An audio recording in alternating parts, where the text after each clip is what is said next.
A country that makes up less than 2% of Europe's total economy nearly broke the entire European Union. Not through war. Not through political upheaval. Through debt, and a set of numbers that, for years, simply weren't true. This is the story of the Greek debt crisis, how one relatively small economy came dangerously close to unraveling the entire European monetary union. To understand how Greece ended up here, we need to go back to 2001, when Greece officially joined the eurozone, adopting the euro as its national currency. Joining the euro came with strict requirements. Member countries were supposed to keep their government debt and annual budget deficits below specific limits, to maintain overall financial stability across the shared currency zone. Greece, like several other countries, reported economic figures that technically met these requirements. The problem was that Greece's actual financial position was significantly worse than what had been officially reported. Over the following years, successive Greek governments continued running large budget deficits, funded through increasing government borrowing, while economic statistics were, in various ways, understated to appear more compliant with eurozone requirements. For years, this simply didn't matter, because global markets were generally optimistic, borrowing costs were low, and few people were looking closely enough to notice the gap between Greece's reported numbers and its actual financial reality. Everything changed following the global financial crisis of 2008. As markets around the world grew far more cautious and risk-averse, investors began scrutinizing government finances much more closely, including Greece's.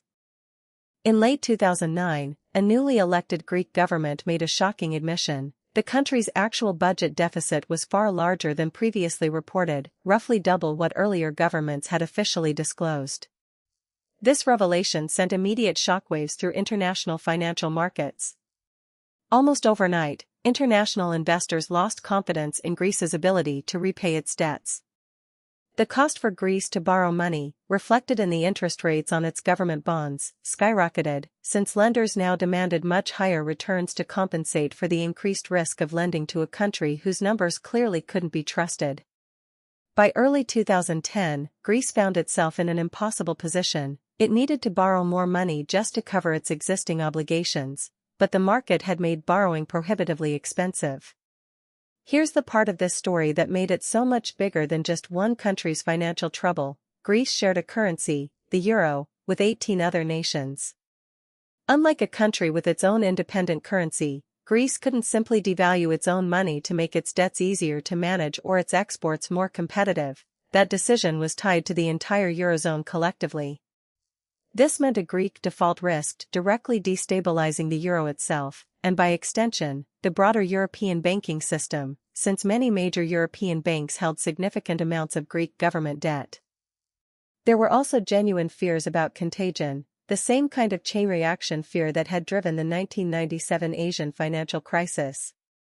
If Greece defaulted, investors might start questioning whether other economically strained eurozone countries, Portugal, Ireland, Spain, and Italy among them, might face similar crises, potentially triggering a much broader collapse across the entire European monetary system. Facing this genuine risk of a continent-wide financial crisis, the European Union, European Central Bank, and International Monetary Fund, together sometimes referred to as the Troika, stepped in with a series of massive emergency bailout loans for Greece, beginning in 2010, in exchange for strict austerity conditions. These bailout conditions required the Greek government to implement severe austerity measures, significant cuts to public sector wages and pensions, substantial tax increases, and deep reductions in government spending across the board. The human impact of these measures was severe. Greek unemployment soared past 25% at its worst point, and youth unemployment climbed even higher, leaving an entire generation of young Greeks struggling to find work.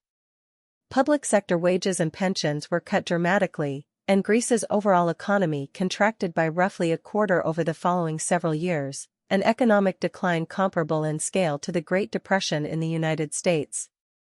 Massive public protests and general strikes became a regular occurrence throughout Greece during this period, as citizens expressed anger over austerity measures they felt were unfairly punishing ordinary people for a crisis caused largely by government mismanagement and, in some cases, outright falsified statistics. Greece required multiple rounds of bailout support over the following years, and it wasn't until the late 2010s that the country's economy began showing consistent signs of genuine, sustained recovery.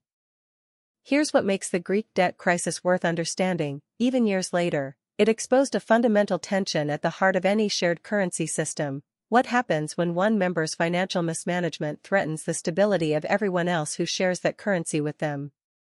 And it raises a question economists still debate today: was strict austerity really the right medicine for Greece's crisis, or did it deepen and prolong the suffering of ordinary citizens for a problem that was largely created by their own government?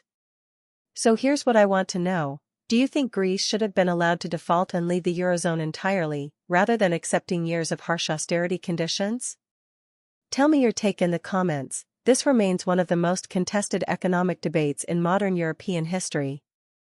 If you find these stories of how one country's financial trouble can threaten an entire interconnected system fascinating, subscribe, because that exact pattern, one weak link threatening a much larger structure, comes up again and again throughout financial history.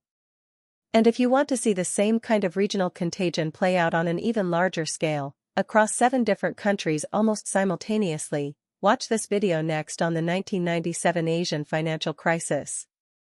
Thanks for watching. I'll see you in the next one.